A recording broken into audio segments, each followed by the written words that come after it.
Aujourd'hui, nous célébrons le 8 mars, la Journée internationale des droits des femmes. En cette journée, il est particulièrement important de dénoncer la violence et les inégalités qui affectent des millions de femmes et de filles à travers le monde et qui ont été encore aggravées par la pandémie de Covid-19.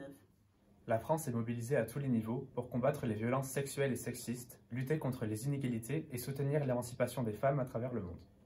La France s'est particulièrement mobilisée pendant la pandémie pour prévenir les risques de violence liés au confinement.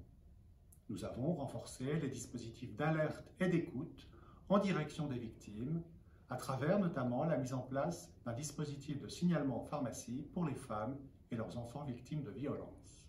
Dans le cadre de sa diplomatie féministe, la France a augmenté son aide publique au développement dédiée à l'égalité femmes-hommes, qui devrait atteindre 700 millions d'euros en 2022.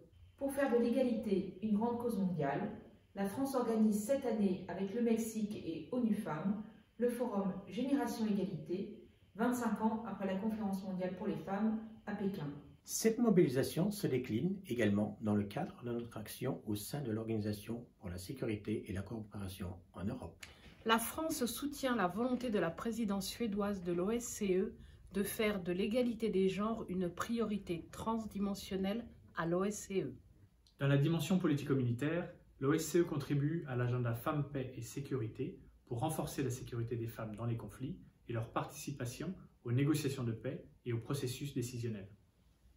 Dans la dimension économique et environnementale, l'OSCE soutient l'émancipation économique des femmes à travers notamment la mise en œuvre de la décision de 2011 visant à garantir des opportunités égales pour les femmes dans la sphère économique. Dans la dimension humaine, l'OSCE joue un rôle important dans la lutte contre les violences basées sur le genre.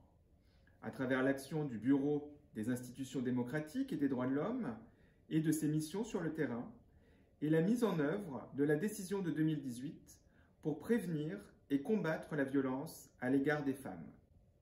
Cette mobilisation est d'autant plus cruciale qu'une femme sur 3 dans le monde a subi au moins une fois dans sa vie des violences physiques ou sexuelles.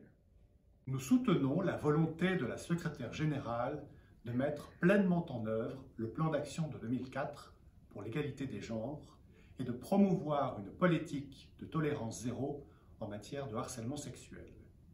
C'est indispensable pour mettre fin, une fois pour toutes, aux violences et aux discriminations et permettre aux femmes de prendre la place qui leur revient au sein de l'organisation. Le défi est immense et nous n'avons plus de temps à perdre.